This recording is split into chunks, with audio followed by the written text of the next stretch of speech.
As a teenager, I had a few anime games on rotation on my PlayStation 2. Dragon Ball Z Budokai 3, Naruto Ultimate Ninja 3, and Bleach Blade Battlers 2nd. I was so in love with these shows that I just wanted to play more games with my favorite characters, but even though I explored a ton of different anime games, I found myself coming back to these three all the time. Now, you may have heard me advertise an upcoming tournament with 36 friends of mine, but why did I pick this game out of all the games? Well, reason number one is Bleach Rebirth of Souls. I am beyond excited for this game, but so are a lot of these other creators, and I thought if I use this excitement, they might just say yes to this crazy idea. I feel like this is my best chance to have them try out my favorite Bleach game growing up, which is a game that many of them didn't even know existed.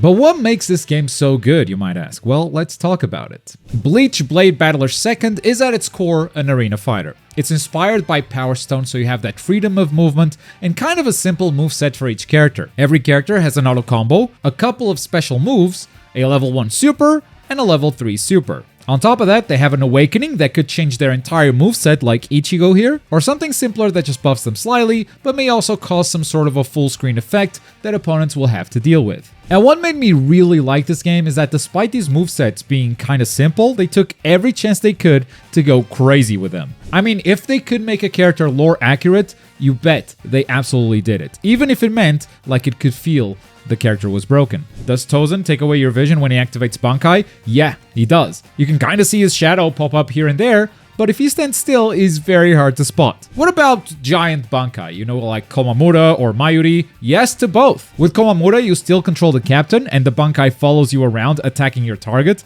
And with Mayuri, you become the Bankai itself. You straight up control Hachisugi Jizo, and you have a boss character moveset. Rukia freezes the ground, making opponents slide all over the place. Byakuya surrounds the stage with swords that fall on you from time to time. These are no longer simply Bankai, these are domain expansions. And the best part is, every awakening here has to be able to interact with each other. So, if Tozen makes you blind and Rukia freezes the ground, both of them activating their evolution at the same time means you're blind and the ground is slidey. But it gets even better than that, because the game supports 4-player versus. So you can have 4 different awakenings at the same time, and no, none of them break each other. This game has 36 characters. That means there are a total of 58,905 possible awakening combinations. I'm pretty sure no one in history has ever seen all of them. But I feel like in order to fully understand how cool these characters are and this game, we gotta go through a couple of them, because they got really creative with how they play, and I've also noticed that Rebirth of Souls may have taken some inspiration from these. I've seen that in a couple of characters, but it really shows in Byakuya. I like his auto combo. He flips in the middle, launches in the end. It's pretty sick. You can extend just like that, just keep mashing. You can also see that both in this game and Rebirth of Souls, you just tap a button to throw a projectile. It's Byakuya in this game, it's Sokatsui in Rebirth of Souls, but, you know, same idea. And they both have a level 1 super, where they spin the Senbon Zakura around them. What are the odds? But in this game, he doesn't just tap to throw a projectile, he can also hold it down, and you can see him shining, and he throws a slow-moving orb, and yes, it traps them in the Prison of Light. So using this orb, you can kind of just like move safely behind it, you know, playing neutral from a distance, and you just kind of play like that and mix the opponent. If they are blocking, you can go for a grab, or you can go for a guard break attack, which is this red one. And yeah, I kind of love this playstyle. Also, he can just teleport on demand. So let's say you throw the slow-moving projectile, you're too far. Boom, teleport on demand. And just like that, you're in their face, even if they're a zoner. And this, I believe, also gives you a combo. Let me just... Kinda, yep, kinda gives you something. And I also like that his level 3 is kind of the only way to throw his Bankai, or his default Bankai, which is level 3 super. Senbon Sakura Kageyoshi shows up for a short second, you know, enough to make you bleed for like 50% of your health. But if his level 3 is his Bankai, then what the hell is his awakening? Well, it's not a simple Bankai.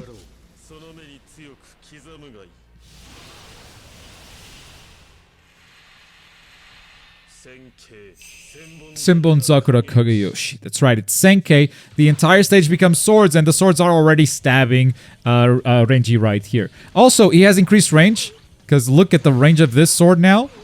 It kind of goes nuts. Now, you do lose the charge Byakurai, but you gain this Byakurai, which is a lot faster and really, really good. And he has a new level 3, you know, has a new...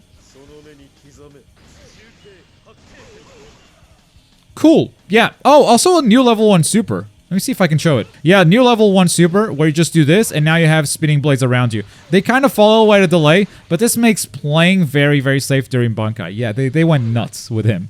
Byakuya is sick. If this game came out today, he would probably be my pocket main. But in this tournament, he'll be played by Curious Joy. She's got a strong chance at winning the tournament if she starts practicing. My actual main in this game would probably be Kenpachi. In this game, he has that perfect balance between being my favorite from the show and also being really strong in game. The combo is definitely not as flashy. In fact, I really don't like it, but his specials are where it's at. First of all, he's got this dash that launches the opponent, and you can combo from this if you want.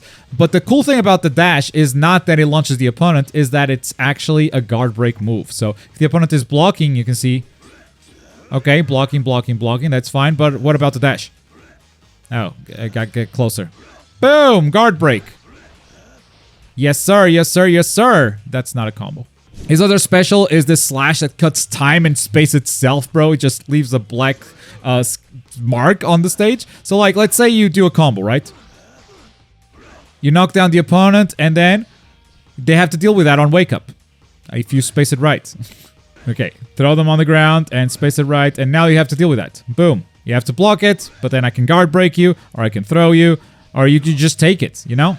Or you just take it. For his level 1, you already saw kinda how it starts. It's that dash, but then goes into this flurry, and it launches if the opponent is on the ground. If the opponent is in the air, it actually goes into... Oh, you hit the ceiling there, my bad. The stage does play a part in this game, and now I'm mashed.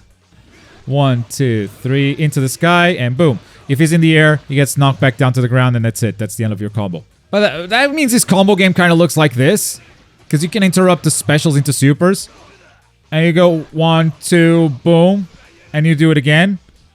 I think you can do it again. Hang on. Yes, sir, yes, sir, yes, sir, into super. And now just mash. Yep, and caught him again. Now he's in the air. So this is going to combo end. Great damage. 2 bars though. Honestly, if there's a ring out stage, the way you play Kenpachi is just attack into the red and just throw them into ring outs over and over again. But his level 3 is just like the perfect example of like showing power with your character. Because he takes off the eye patch and oh my god! That looks sick. How about his Awakening? What is his gimmick in Awakening? Well, he's one of those that doesn't look too impressive at first.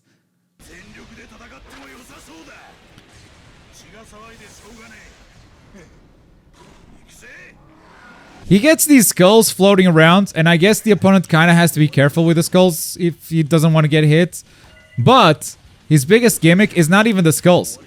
You may have noticed just now that Tozen was hitting me, and I barely flinched. And that's exactly what the gimmick is. He doesn't really super armor through moves, but he has reduced hit stun, so things that are true combos now fully drop on him. And because this game, you have like stuff...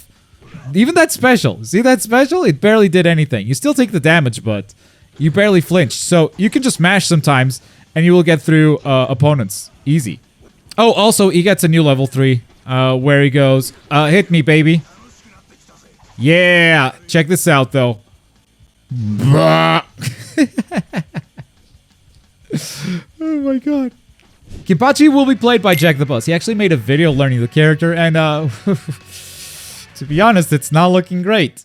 It wouldn't be a Bleach video without taking a look at Aizen, and Aizen's combo game is off the charts. He is definitely a top tier. One of the reasons why is because he can just combo into his red move right there. You can do it after 2 attacks. You can do it after 3 attacks as well, and this extends the combo for free. So basically just giving him extra damage. After that extension, if you want, you can throw Raikoho and Black Coffin, because that's his level 1, and then you can extend the combo again. What was that, you ask? Oh, you'll see. So he doesn't just have combo game.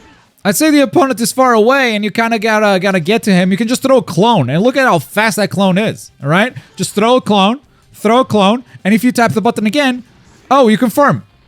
You just confirm, and you're there. Then you have his level 3, which honestly is his most mid ability, because it activates like this. It's a slash. It looks cool, deals a lot of damage, but kind of a mid ability. You can actually combo from there. So let's take a look at his Awakening, because it's one of my favorites. Okay, so first, King of Hollows, right? This is before all the crazy transformations that Aizen had, so you're not going to see any of that. What you are going to see is his illusion gimmick. By the way, Menos Grande just firing Ceros from the sky. That's just something you got to deal with. And then, every time you get hit, I mean, Ichigo, anytime. Anytime. Oh, sorry. That was an illusion. Sorry, that was an illusion. Sorry, that was also an illusion. Yep. Yep, that's also an illusion. My bad, Ichigo. Now, you're not invulnerable, okay? You're not. There are attacks that go through you. For instance, if you're trying to attack. That is a great example. But that's a mad awakening, bro. It's so strong. Also, he's level 3 while in awakening. I'm going to get some distance here. I'm going to put my hand on my face. And this is a full screen, unblockable. 50% of your health. The way you avoid this is by interrupting him. So if he's in awakening and he's got 3 bars, do not leave his side. But then again, yeah, it's hard to stop him because he's got that gimmick where he's just, boop, I'm okay. Soi Fong actually has the one-hit kill gimmick in this game too. It is her level 1 super. So as soon as you have 2 bars, you could get an insta-kill on someone. Let me get infinite meter here so you can see it. But basically, you hit this button, level 1 super, boom, she's got butterfly. What's on top of that, it's not just a move you can do up close. You can be anywhere on stage. It will teleport to them. Now, this sounds very powerful, but it's actually very easy to dodge, and also the opponent can just block. It will guard break them, but if they are just holding block, they do have time to react to this. And will guard break them, it gives you a combo, but you spend a bar meter. So, yeah. I think there might be some ways to combo into it. For instance, I can do something like this, where I go into the sky and stab them while they're on the ground. But I'm pretty sure you can tech as soon as you land, so this might be a fake combo. Even this might be a fake combo. I don't know. I'm not sure. Also, the game has a combo breaker. As soon as you have 2 bars of meter, you can just get out of any combo. So it's not like she touches you once and you're screwed, okay? I think it's a strong gimmick, but it doesn't feel broken in this game, and that's crazy, given how powerful the ability seems. If there is a way to combo into the instant kill, I'm sure the player in charge of Soi Fong will figure it out, because it's Diaphone. And he's gonna have a field day with his character. Honestly, I could go on forever. I think every character in this roster has something for you to love. I mean, you've seen Tozen's and Komamura's Bankai, right? You see how unique they are? So I think I'll just do one more character out of this, and it's gonna be everyone's favorite, Kon. I'm not joking. Now, Kon has a big downside. He dies extremely fast, but he's a pretty good character and very annoying to deal with. Basically, if you press triangle, he throws a random item. This one makes you invisible. It's good for the opponent in this case. Bouncy ball just stays on. Yeah, Rukia is bouncing. If you hold down triangle, it throws it further, but you don't know what you're throwing. You're just throwing items. That's what you're doing. You can also place items like traps. That's a poison trap. That's another poison trap. I don't control this. Firecrackers. That's pretty good. A bear trap. Why not? A banana peel. Yep, we do that. Another poison. Sure.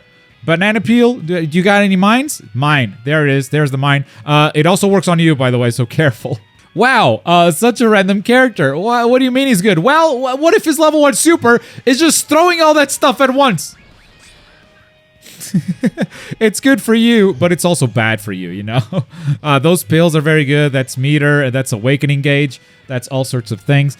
So, yeah, speaking of awakening, why don't we take a look at his awakening? I wonder what this teddy bear is going to do for his awakening. Wait, what is he drinking? Wait, what's happening? Oh. He's a giant kaiju. You play as a giant kaiju Kon. Yep, he can butt stomp. He can throw missiles. Yep, he can also throw his level 3 super while gigantic. Beam! Look at that damage. Yeah. Naturally, Kon will be played by a gacha content creator, Doug TV. May the RNG bless your item pools. Now, this game isn't perfect. My biggest gripe with it is that a lot of these characters don't have the abilities that you would expect to see. And that's because of when this game came out. September 27, 2007 was the original release date. And this puts us right in the middle of the Arrancar arc if you are watching the anime. The day the game released, Ichigo had yet to go into Hueco Mundo to rescue Inoue. The Arrancar have been showing up in Karakura Town, but we have yet to get the ball fully rolling on this rescue arc, which means that a lot of these characters are here because they add aura, but we didn't know what they actually did in combat. So for Grimmjow, Yami, and Ukiura, they just kinda made up some stuff. Ukiura places these electric orbs and teleports with Garganta. Grimmjow flips a lot and throws Zero from his hands. And Yami punches Ki Blasts. When going into Awakening, all of them summon Menos Grande, or I guess Yami throws a rock and blows it up, causing a meteor shower, I guess. But this is why there's no Murcielago or Pantera or even Giant Yami. They hadn't shown up in the anime yet. But it's not just these guys. Shinji had barely shown what he was capable of at this point, so he puts on the Hollow Mask, but has no inverted world. I guarantee you, if the show had gotten that far, they would have done it. If you want to enable them, this game actually has items. Usually I play without them, but if you want to have like a fun party mode, you can enable them. And one of the items you can randomly pick up is one that inverts your controls. So they would definitely not shy away from doing that. But also Rukia feels incomplete, because at this point, we had barely seen Rukia fight as a Shinigami. So she actually starts in her human form, only becoming a real character on her awakening. She's pretty strong, but only once she awakens. Sorry, traitor. For this reason, I actually liked the first game story mode better. But because of the roster increase, even if the movesets were not what we wanted to see exactly, I still prefer Blade Battlers 2nd to play versus mode, to lab and discover combos, and to check out how different Bankai would interact with each other, even if those interactions never happened on the show. This was my favorite Bleach game growing up, and now I'm happy to share it with my friends, giving them a reason to practice it and enjoy discovering it by hosting a tournament on January 25th, where each player is gonna play a different character. You're gonna get to see them all live on Twitch. But it's not just them. You can also play against me a couple of days before the tournament. January 22nd and 23rd, I am going live on Twitch for like 5 hours, and I'll play against anyone who wants to join. All you need is a computer, a controller, and Parsec. You will connect directly to my machine, so you don't even need the game itself. But it helps if you can practice ahead of time. I hope to see you all there, and if not, at the very least, I hope you have gained some appreciation for this classic Bleach title that never made it to the West. Honestly, a remake of this nowadays would still go super hard. But for the next step in Bleach games, check out more than 30 minutes of gameplay for Bleach Rebirth of Souls right here. Thank you so much for watching. Boy.